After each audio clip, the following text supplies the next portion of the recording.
تھا کہ پیغمبر کے پاس یہ شخصیت، اور اسی لیے سقیفہ میں جو ایک آواز اٹھی تھی جب یہ لڑائی جھگڑا ہوا اور انہوں نے ایک دوسرے کی داڑیاں تک پکڑی تھی، یعنی یہ جو ابھی ہم جھگڑا دیتے ہیں یہ چیز ہی کچھ نہیں ہے، سقیفہ میں جو جھگڑا ہوا اور صحابہ کرام رضی اللہ تعالی عنہ نے ایک دوسرے کی داڑیاں پکڑی اور ایک دوسرے کو گالیاں دی، پیاری پیاری مدنی گالیاں،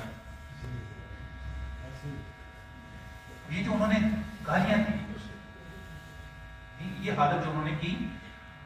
اور امیر المومنین اگر آپ ان کو دیکھیں تو امیر المومنین آپ کو ہر جگہ جو بہت واضح نمایاں نظر، بس آپ دیکھیں کہ جنگ کے علاوہ بھی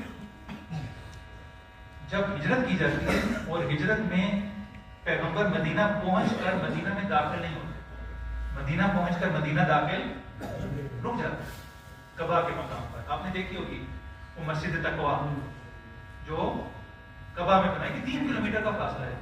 مدینہ والے انتظار کر رہے ہیں، منتظر ہیں کہ حضور آپ تشریف لے آئیے، ہم آپ کے دیدار کے مشتاق ہیں. پیغمبر داخل نہیں ہو رہے، پیغمبر ادھر ٹھہر جاؤ.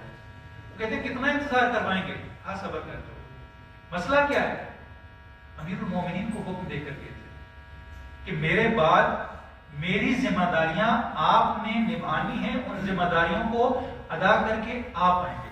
اب امیر المومنین کا انتظار کیا جا رہا ہے، امیر المومنین آئیں اور لوگوں کو پتا چلے کہ پیغمبر کے قبا کے مقام پہ رکنے کی وجہ کیا ہے، کیوں رکے ہوئے ہیں، کیوں داخل نہیں ہو رہے. اور جب پیغمبر داخل ہوں گے تو ان کے ساتھ انہیں پتا ہوگا کہ پیغمبر اس شخصیت کے لیے رکے ہوئے، یہ معمولی شخصیت نہیں ہے کہ جس کے بغیر پیغمبر مدینے میں داخل نہیں ہو رہے.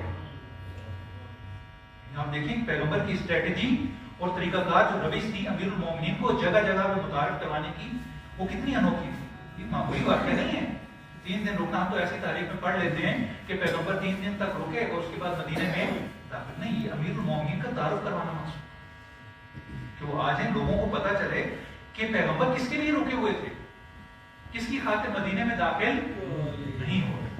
اور اس کے بعد سورہ برات کو آپ دیکھ لیجیے،